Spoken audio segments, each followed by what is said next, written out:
All right, everyone. So,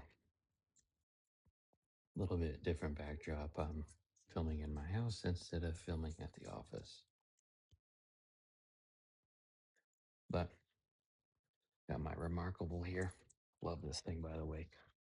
Matter of fact, probably be something good for you to get. Apologize for the background noise. I got the dog over here, but get down. All right. So, replacing job income the right way. Replacing job income is not about doing more work. All right. It's about doing better work at a higher leverage.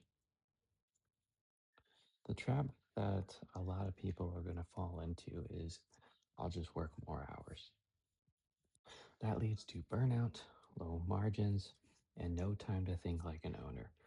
When you're an owner, you need to be thinking about the future, you need to be strategic, and more importantly, you need to be figuring out how to solve problems. Because there's always going to be a small problem that creeps up. If you are overworking yourself, you're not going to have the ability or the time to take that step back and focus on those things.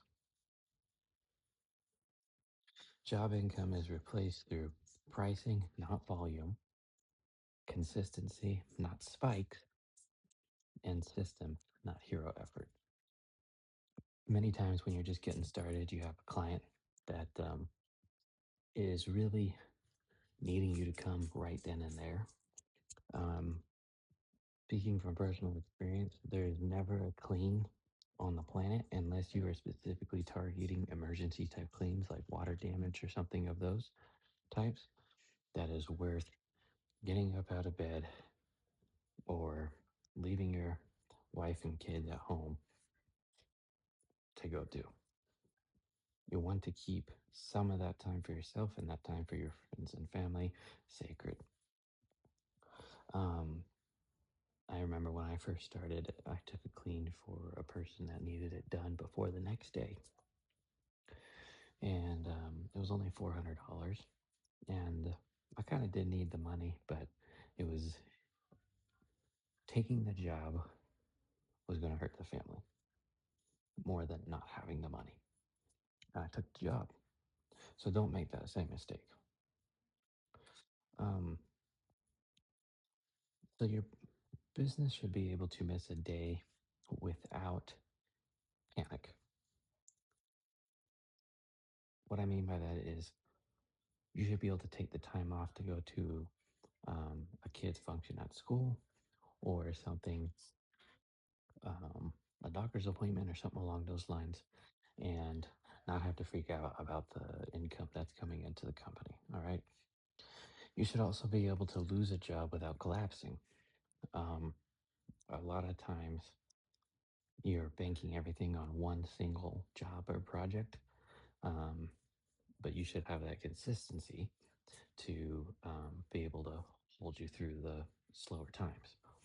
Um, and that's building up those routine clients, those commercial clients, and all those types of things.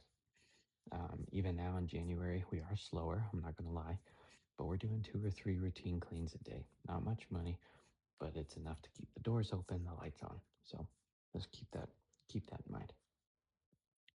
You should be able to improve income without adding hours. What I mean by that is if your pricing is too low, if you're taking everything that comes in, you're going to be working a ton. But if you are able to work your normal amount, your 9 to 5, do 2 or 3 jobs, and still have the time to book other jobs, you're increasing your income while you're keeping your same hours. So you want to think about it as going from your 9 to 5 to your new 9 to 5. So your income only grows if your income only grows when you work more. You didn't replace your job, you recreated a job.